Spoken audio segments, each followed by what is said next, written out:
नमस्कार दोस्तों, आज मैं पहुंचा हूं वैशाली ज़िले के अंदर। आज मेरे साथ एक ऐसे युवा हैं, प्रगतिशील किसान हैं।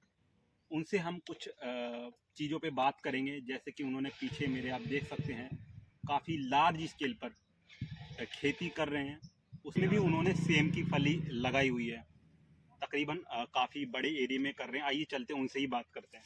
क्या नाम है वो मुन्ना आपका? कुमार। मुन्ना जी, थोड़ा अपनी पढ़ाई के बारे में बताइए। पढ़ाई तो हम नहीं किए, पढ़ाई से नहीं किए। अच्छा, तो क्या कुछ कारण रहा था, मतलब शुरू से खेती में लगे? पापा जी डेट कर गए, वो पढ़े नहीं इसलिए अच्छा, खेती करते तो हैं। घर की जिम्मेदारी आपके हाँ, पास ही आ बस गई। वो नहीं करते तो हैं। आप कितने समय से खेती कर रहे हैं? अब मैं कर रहा हूँ 20 साल से कर रहा हूँ, 20 साल जितने से। हुआ अपना पे जी। अभी आपने जो ये सेम की फली लगाई हुई है और अभी तुड़ाई भी मैं देख रहा ठीक हूँ है। कि चल रही है, तो सेम की फली के अलावा बहुत सारी चीज़ें थी, तो आपने सेम की फली को ही क्यों चूज किया? इसमें ज़्यादा बेनिफिट है, ज़्यादा इनकम है। अच्छा, इनकम अच्छी है इसमें। इसमें अच्छा इनकम है, नगद कैश बिक जाता है, कोई प्रॉब्लम तो नहीं होता आपके है। वैशाली एरिया के अंदर पूरे एरिया में सेम की फली ही हो रही है, पूरा तो क्या पूरा कारण है कि सेम की फली इधर सबसे ज़्यादा हो रही है पूरे में? सबसे ज़्यादा इसलिए नगद इसका इनकम होता है। ओके, और ओके, पैसा का कोई प्रभाव नहीं पड़ता है, व्यापारी दूरा पर से ले जाता है। ओके। और नगद कैश तो अभी आपने सेम की फली कितने कट्ठा में की हुई है? अभी तो मैं 10 कट्ठा में की हूँ। 10 कट्ठा में की हुई है। तो अगर हम बात करें कब इस सेम की फली को लगाया जाता है? ये लगता है बैसाख में, बैसाख में, मक्का यानी कि का। अप्रैल मंथ में। हाँ, उसका ये लगता है और ये होली खनी लाइन कर देता है। अच्छा, तो कौन सा समय बेस्ट रहता है? बस वही अप्रैल में अच्छा रहता है। अप्रैल में इसको लगा दिया जाता है। हम्म। और फिर इसकी फ्रूटिंग कब से आती है? 2 महीना 3 महीना के बाद फड़ने लगता है। 2-3 महीने के बाद ये आना, और फिर कब तक आता है? ये आएगा आपको होली तक आएगा। तो दोस्तों, अभी सर बता रहे हैं सेम की फली के बारे में। अप्रैल में इसको लगा दिया जाता है, 2 से 3 मंथ बाद इसके फ्रूटिंग आनी चालू हो जाती है, और जनवरी फरवरी तक इसकी फ्रूटिंग काफ़ी अच्छी तरीके से रहती है, और मार्केट में इसका रेट भी अच्छा मिल जाता है। तो अगर हम ये बात करें तो इसको लगाया जब जाता है, अगर हम पर कट्ठा के हिसाब से बात करें, तो पर कट्ठा से कितनी तुड़ाई आपकी हर तीसरे दिन या चौथे दिन हो जाती है? हर तीसरे दिन 5 कट्ठा है ना, तो 5 कुंटल एक सप्ताह पर टूट जाएगा। तो एक सप्ताह में 5 कुंटल, तो 3 सप्ताह में 15 कुंटल टूटेगा। अभी मार्केट में क्या रेट चल रहा है? अभी तो डाउन हो गया, अभी चल रहा है 280 का, 180 का। दो 200 180 रुपये 180 का भी चल रहा है। 5 केजी। हाँ, तो और इससे आपका पहले 500 का पसेरी था। इससे पहले 500 500 का। तो अगर हम बात करें एक कट्ठा से महीने का, क्या आपका उसमें तो अर्निंग हो जाती है? हफ्ता में जोड़ लीजिए, हफ्ते का कितना हो कुंटल जाता का कट्ठा जोड़ है? लीजिए। हफ्ते का कितना हो वो जाता है रेट के ऊपर निर्भर अभी के है। हिसाब से? अभी के जोड़ लीजिए 180 रुपए से 180 के पसेरी से। एक, यानी कि 5 केजी। हाँ, 6,000 के होगा। 6000 के आपका एक एक कुंटल आ जाता है। तो आप कितने कट्ठा में कर रहे हैं? बस 10 कट्ठा में। 10 कट्ठा में आप कर रहे हैं। तो दोस्तों, अभी सर बता रहे हैं मार्केट का रेट चल रहा है 180 रुपये का 5 केजी, और एक कट्ठा से। हफ्ते की बात कर रहे हैं क्या 5 दिन की बात कर रहे नहीं, हैं? हफ्ता में निकलेगा। हफ्ते में यहाँ से 1 कुंटल तुड़ाई हो जाती है। अगर हम 6,000 रुपये एक कट्ठा से आ रहे हैं, तो 10 कट्ठा से यानी कि 60,000 रुपये एक हफ्ता से यहाँ से तुड़ाई हो रही है। तो इससे लगता है कि खेती के अंदर अच्छा पैसा तो है, लेकिन मेहनत बहुत ज़्यादा। अगर मेहनत की बात करें तो क्या इसमें कहाँ कहाँ प्रॉब्लम आती है farmers प्रॉब्लम को? इसमें करना होता है कि जहर मारना होता है इस पे 4 दिन पे। हर चौथे दिन? हाँ, नहीं तो कीड़ा परेशान करता है और कुछ नहीं करना पड़ता। तो आजकल मार्केट में जैविक तरीके से भी आजकल खेती संभव है, तो जैविक पे हो क्या तो आपने कभी यूज़ किया है? तो आप किस तरीके से देखते हैं कि जैविक संभव है या नहीं है? इसमें नहीं लगता उतना हम्म, उसमें कैल्शियम चाहिए और थोड़ा मोड़ा रसायन खाद चाहिए, नहीं तो इस पे स्प्रे सबसे महत्वपूर्ण। स्प्रे इस पे सबसे 4 दिन पे स्प्रे महत्वपूर्ण। ओके। तो जैसे कि आप 10 कट्ठा में कर रहे हैं, और काफ़ी अच्छा इसमें रिवेन्यू भी आप जनरेट कर रहे हैं। अगर पर हफ्ते की बात करें तो 60,000 रुपये आप 10 कट्ठा से ही आप इससे कमा पा रहे हैं। और अगर हम बात करें बहुत सारे किसान अपने खेती यानी अपनी पैतृक ज़मीन, जो गांव की ज़मीन है, उसको छोड़कर अलग अलग स्टेट में जाते हैं कि पैसा नहीं है। तो उनको आप क्या संदेश देना चाहोगे कि पैसा तो है, पैसा जिस ढंग का जो इलाका में खेती होता तो है ही है, लेकिन अपना अपना करने का तजुर्बा है।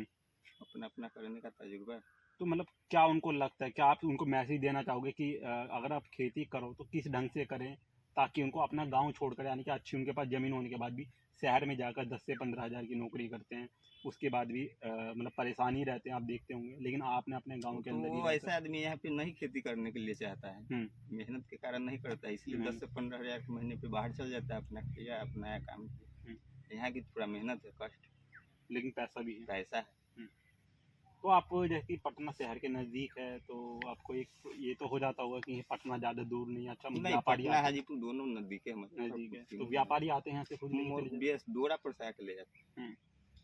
तो दोस्तों मैं था अभी वैशाली के अंदर मुन्ना बिशुनपुर बांध वैशाली जिला बिशुनपुर बांध मैं था अभी वैशाली के अंदर यहाँ पे हमारे साथ एक युवा किसान थे जिन्होंने बताया आप खेती को अच्छे ढंग से करेंगे तो इसमें अच्छा पैसा भी आप कमा सकते हैं, बट इसमें कुछ आपके नियम कानून रहते हैं, जैसे कि आपको मेहनत लगातार करनी है, आपको अप टू डेट रहना है कि खेती के अंदर कौन सा कीड़ा लग रहा है, कौन सा स्प्रे करना है, ये सारी चीज़ों की आपको जानकारी होना चाहिए।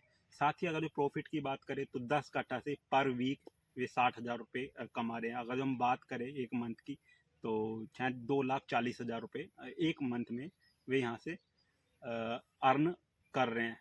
लेकिन उसके साथ साथ ही मेहनत भी लगातार उनको यहाँ पर करनी पड़ती है।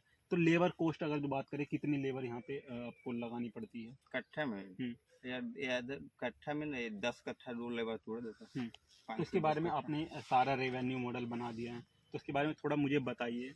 आपने लगाया पूरा नीचे का स्पेस खाली है, ये बैम्बू है, बैम्बू के बारे में बताइए ये क्या है है? इसको यहाँ बांस बोलते हैं, इसको बांस बोलते हैं। हाँ। ये है ये पौधा रोपा गया ठीक है, ये इतना वो हो गया तो इसमें घाट आता है जो आपको बता देते हैं। ये पहले खम्भा करा जाएगा, उसके बाद ये तार तार इसके बाद ये बिन आता है, तार से बिन आता है। तार से जब ये चढ़ती है तो इसको ऊपर चढ़ा दिया जाता है सपोर्ट के लिए। सपोर्ट के लिए और ये बिन आता है, उसके बाद ये लगता है ना ये अपने आके भर जाता है। तो आप मुझे ये बताइए जबकि आपने ये जो बांस लगाया हुआ है, बांस की भी कॉस्ट आई होगी, आपने तार लगाया हुआ, अगर पर कट्ठा बात करें तो पर कट्ठा में कितना खर्चा आ जाता है? देखिए आपको प्रॉफिट अब हो रहा है, लेकिन उससे पहले आपने इसमें अपनी लागत भी लगाई, कुछ पूंजी लगाई है, उसके बाद ही आप इसमें कमा पा रहे, तो कितने इसमें आपका पर कट्ठा कितना खर्चा आता है? क्योंकि हमें 2500 रुपया हो जाएगा पर कट्ठा 2500 रुपये आपका हो रहा है जोन चार्ज लेके और तार साथ, यानी कि अगर हम 10 कट्ठे की बात करें तो 25,000 रुपये आपका इसमें इन्वेस्टमेंट है।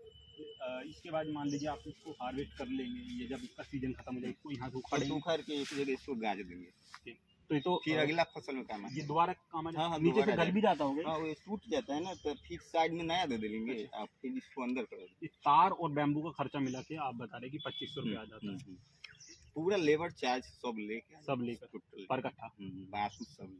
तो दोस्तों अगर कोई युवा इस चीज़ को करना चाह रहा है तो यहाँ पर मैं आपको बता देता हूँ, जो बैम्बू और तार की खिंचाई का खर्चा है 2500 रुपये पर कट्ठा यहाँ पर आ रहा है। 10 कट्ठे की अगर जो बात करें यहाँ पर हम उनका आ रहा है 25,000 रुपये शुरुआत की इन्वेस्टमेंट है, उसके बाद अर्निंग भी यहाँ पर अच्छी हो रही है। तो नीचे का जो खाली स्पेस है इसमें आप कुछ और चीज़ भी तो नहीं कुछ नहीं होगा, छाँव में नहीं कुछ होगा, नीचे नहीं जैसे ऐसे ही रह सकते हो, छाँव में कर सकते हो कुछ ऐसी, तो फिर टूटेगा तो भंगा जाता है, तो नीचे से जाते हैं। हाँ नीचे से घुसते तो फिर उसके न्यूट्रिएंट्स भी नहीं मिल पाते। और तो इसलिए ऐसा ही है। तो बहुत बहुत धन्यवाद, आपने बहुत कीमती समय हमें दिया। तो दोस्तों आज हमें एक ऐसे युवा से मिले जिन्होंने काफ़ी अच्छी तरीके से जानकारी हमें दी, उनसे काफ़ी चीज़ें हमें सीखने को भी मिली कि कैसे आप सेम की फली को कर सकते हो, कैसे मार्केट आपको करनी है और कितना इससे आप रिवेन्यू जनरेट कर सकते हैं। तो इसी के साथ अगले एक ऐसे युवा से हम मिलेंगे जो अच्छी तरीके से फार्मिंग कर रहे हैं ताकि आपको उसके बारे में जानकारी मिले। धन्यवाद।